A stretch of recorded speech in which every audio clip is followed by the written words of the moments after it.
Salam damai sejahtera saudara-saudara terkasih pencinta firman Tuhan. Berjumpa kembali dengan Bible Learning with Father Joseph edisi ke-164 di tahun 2024 ini.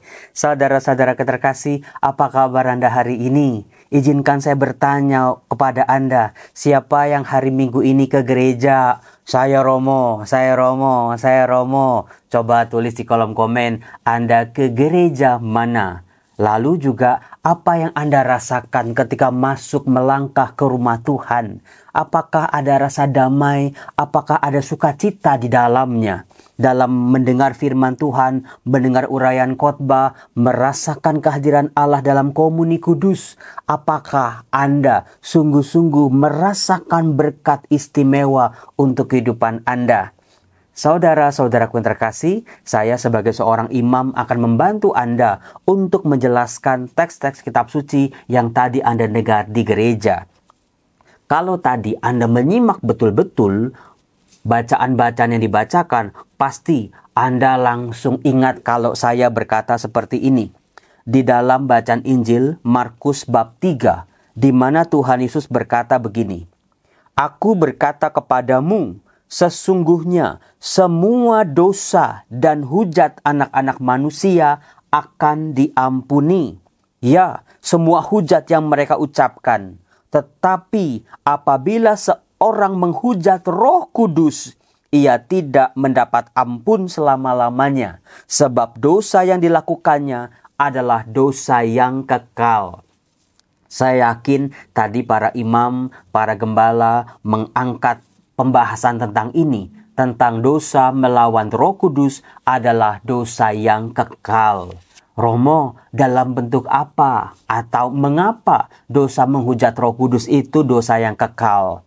Apakah seseorang bisa dikategorikan dia menghujat Roh Kudus, mana yang bukan?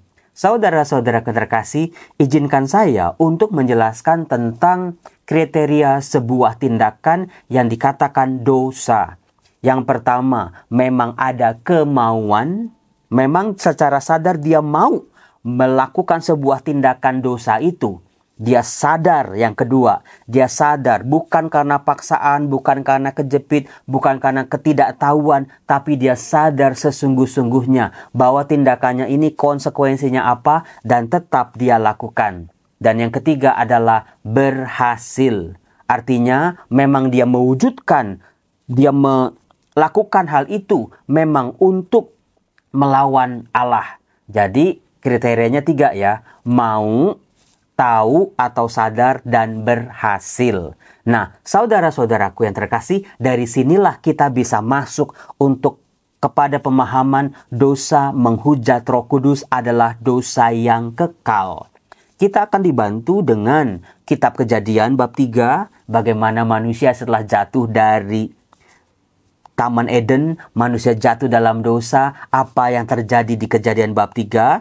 Kemudian juga nanti di surat Rasul Paulus kepada jemaat di Korintus, itu di 2 Korintus, apa yang bisa kita gali di situ. Saudara-saudaraku terkasih, konteks pengajaran Yesus tentang dosa menghujat Roh Kudus itu kita temukan dalam Markus bab 3. Artinya apa saudara-saudara? Artinya dalam Injil Markus, peristiwa ini ditempatkan di awal karya Tuhan Yesus. Mari kita buka-buka Markus bab 3. Apa yang kita temukan di situ? Setelah Markus membuka Injilnya dengan kisah Yohanes Pembaptis, Yesus dibaptis, lalu pencobaan di padang gurun. Di sini saja Injil Markus tidak menunda-nunda lagi bahwa memang ada sebuah permusuhan antara Yesus dengan iblis, antara kuasa Allah, karya Allah dengan karya si jahat. Bagaimana dalam Injil Markus itu tidak seperti Injil Matius, tidak seperti Injil Lukas yang menceritakan tentang 3 pencobaan di padang gurun. Injil Markus hanya singkat sekali, itu di bab 1 ayat 12 dan 13. 2 ayat menceritakan tentang kisah pencobaan di padang gurun. Segera sesudah itu roh memimpin dia ke padang gurun. Roh yang mana? Ya, Roh Kudus maksudnya. Di padang gurun itu ia tinggal 40 hari lamanya dan dicobai oleh iblis. Ia berada di sana di antara binatang-binatang liar dan malaikat-malaikat melayani dia. Markus punya versi yang sangat singkat tentang apa yang dilakukan oleh Tuhan Yesus, apa yang dia alami di padang gurun. Tapi sejak awal kita bisa melihat iblis sudah mulai intervensi di situ. Tapi Markus melihat bahwa intervensi iblis ini akan pelan-pelan mencoba mengganggu.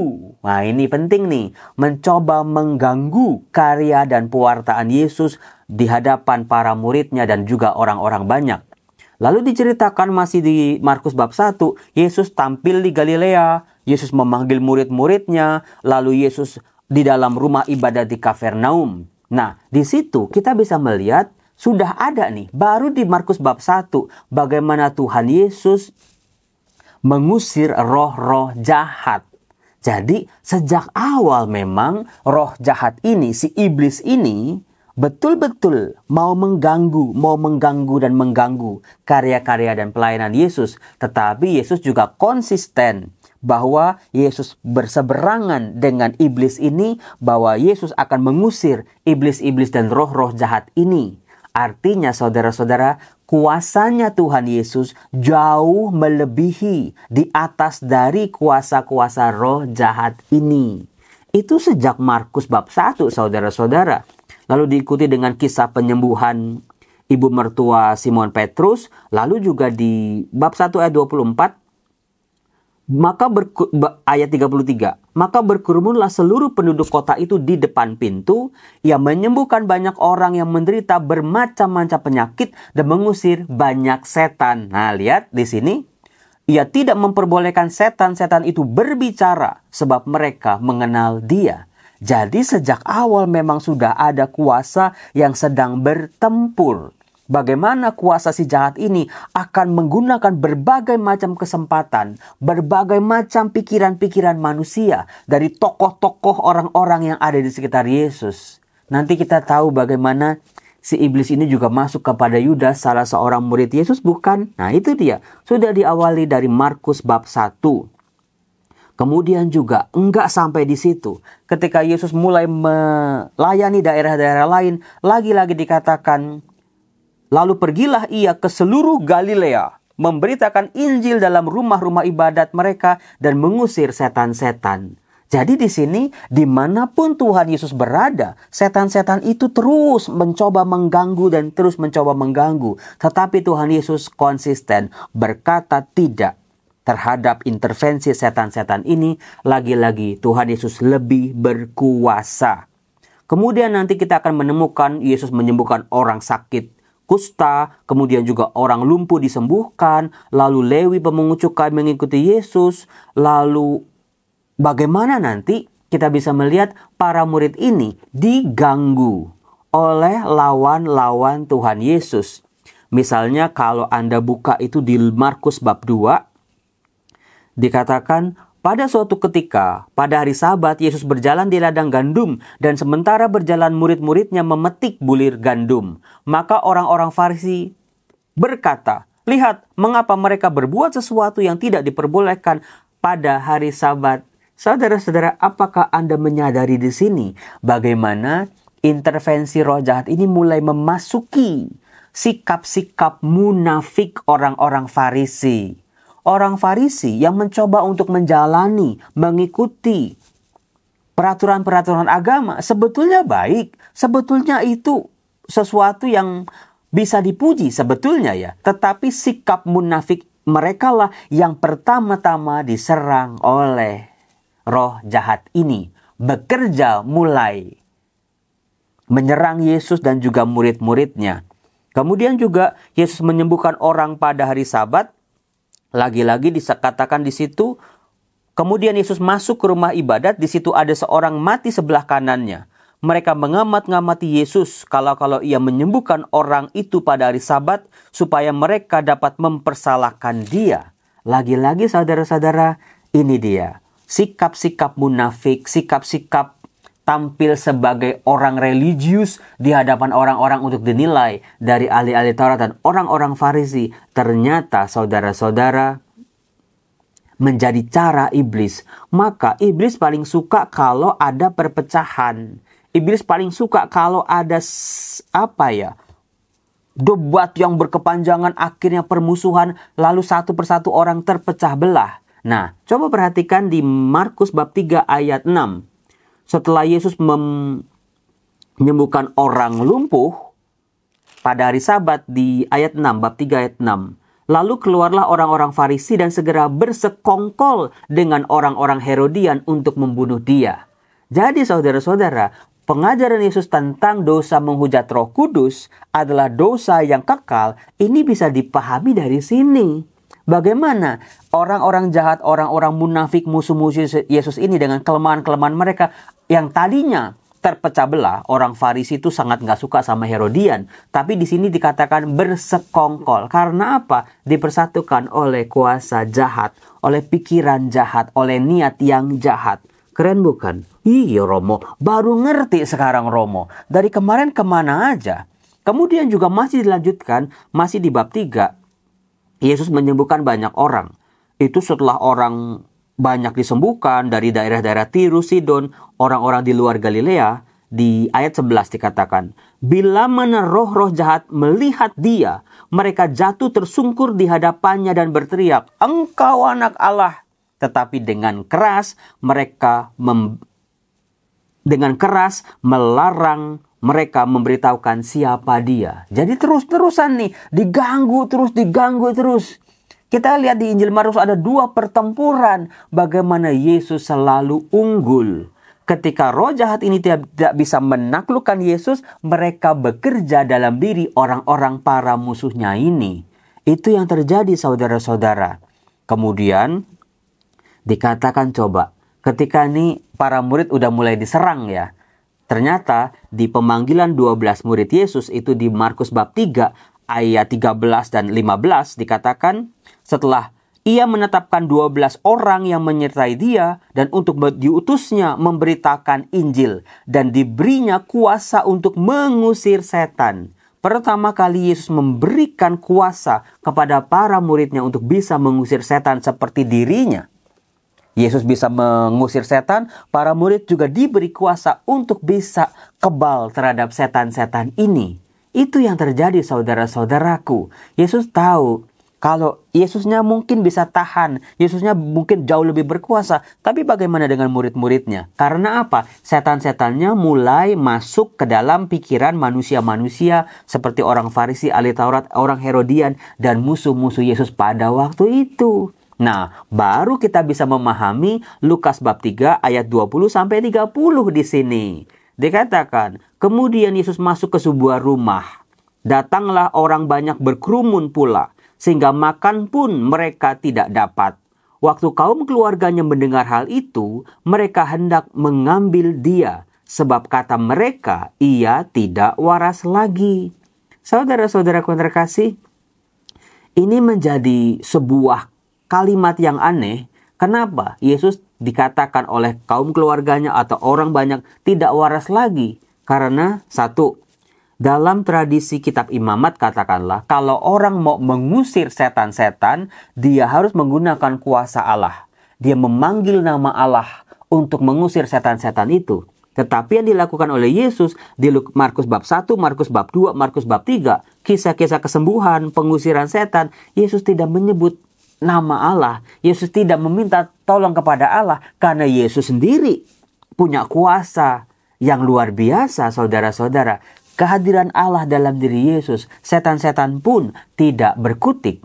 Maka dikatakan kalau orang bisa mengusir setan, melakukan kuasa-kuasa yang ajaib, tidak meminta tolong Allah, maka kesimpulannya dia meminta tolong kepada yang lawannya Allah.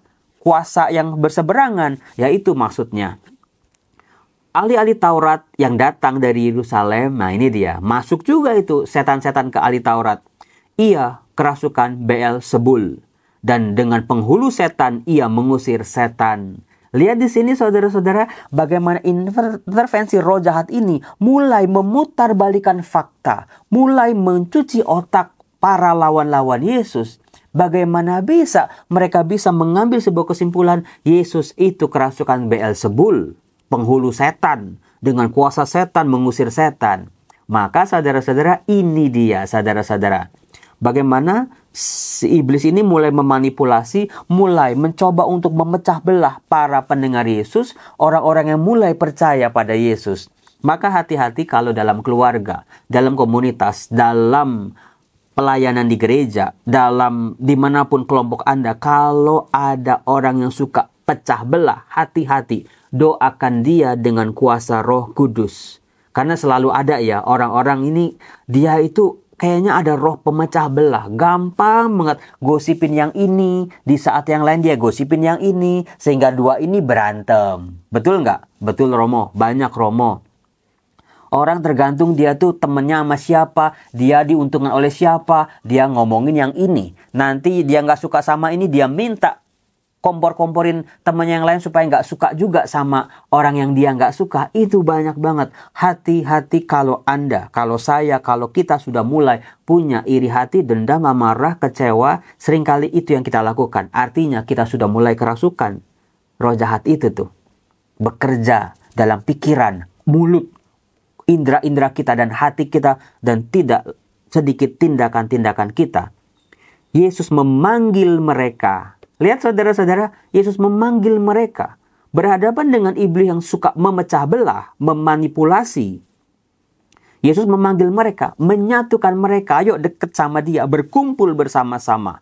Lalu berkata kepada mereka dalam perumpamaan, bagaimana iblis dapat mengusir iblis? Kalau suatu kerajaan terpecah-pecah, kerajaan itu tidak dapat bertahan. Jika suatu rumah tangga terpecah-pecah, rumah tangga itu tidak dapat bertahan. Demikian juga kalau iblis berontak melawan dirinya sendiri, dan kalau ia terbagi-bagi, ia tidak dapat bertahan, melainkan sudahlah tiba kesudahannya. Lihat saudara-saudara, si iblis sukanya memecah-becah. Sukanya ya kompor-komporin orang. Yang dilakukan oleh Yesus adalah mempersatukan. Disebut tadi di sini rumah tangga atau kerajaan. Maka Yesus menyatukan, sementara roh jahat memecah-mecah. Sementara roh jahat sendiri kalau terpecah-pecah dia akan hancur. Tetapi seorang pun tidak dapat memasuki rumah seseorang yang kuat untuk merampas harta bendanya apabila tidak diikatnya dulu orang kuat itu. Sesudah itu barulah dapat ia merampok rumah itu. Aku berkata kepadamu, sesungguhnya semua dosa dan hujat anak-anak manusia akan diampuni, ya, semua hujat yang mereka ucapkan. Tetapi apabila seorang menghujat Roh Kudus, ia tidak mendapat ampun selama-lamanya, melainkan bersalah karena berbuat dosa kekal. Ia berkata demikian karena mereka berkata ia kerasukan roh jahat. Saudara-saudara, Tuhan Yesus tidak pernah berkompromi dengan si jahat yang suka memecah-mecah, dilawan oleh Tuhan Yesus dengan menyatukan. Coba, di mana saat ini potensi-potensi terpecah belah bisa muncul? Apalagi kalau bukan keluarga. Kalau suami istrinya sudah divorce, sudah saling bermusuhan, anak-anaknya mau nggak mau juga ikut terdampak, bukan? Anak cucunya juga sama. Lalu juga pelayanan paling gampang itu. Dipecah-pecah aja udah. Dihasut-hasut dengan segala macam cara. Sehingga terpecah-pecah. Nah, dosa melawan Roh Kudus artinya seseorang secara sadar dia melawan sebuah eksistensi Allah, karya-karya Allah dan kemahakuasaan Allah. Termasuk dia tidak percaya bahwa dirinya adalah ciptaan Allah. Dia tidak percaya bahwa semua di muka bumi ini ada campur tangan Allah. Kalau keberadaan Allah aja tidak diakui, apalagi Allah yang mengampuni dirinya, ya bagaimana bisa? Itulah yang disebut dengan dosa kekal, mengambil jarak, berseberangan dengan Allah. Itu yang dimaksud dengan dosa kekal, dosa menghujat Roh Kudus. Secara sadar manusia memisahkan diri dari penciptanya, mencoba melawan terus-menerus, meskipun sudah disadarkan, tapi terus-menerus sampai pada akhirnya. Saudara-saudara yang terkasih, kita bisa melihat dalam Kejadian bab 3 bagaimana manusia pertama dihasut oleh si ular. Bagaimana si ular ini memanipulasi atau memperdayakan apa yang menjadi kuasa Allah, ketaatan manusia hanya untuk Allah, ternyata digoda di sini. Maka jatuhlah manusia ke dalam dosa. Saudara-saudara yang terkasih, semoga penjelasan saya ini bisa bermanfaat untuk Anda. Saya Romo Yosef mau kumpul dulu, mama saya udah WhatsApp nih dari tadi nih. Ayo kapan pulang? Karena ada ipar saya dari Amerika baru datang karena kematian ibunya. Pulang ke Indonesia mau saya ajak makan. Mama mau ngajak saya makan gitu ya. Kumpul bersama keluarga. Yang terpisah-pisah kumpul bersama, duduk bersama di meja makan. Itu maksudnya. Jadi satukanlah saudara-saudara, anak-anak, cucu Anda, semua keluarga Anda menjadi satu. Disitulah cara untuk melawan si iblis. Salam damai sejahtera. Tuhan Yesus memberkati kita. Bye-bye.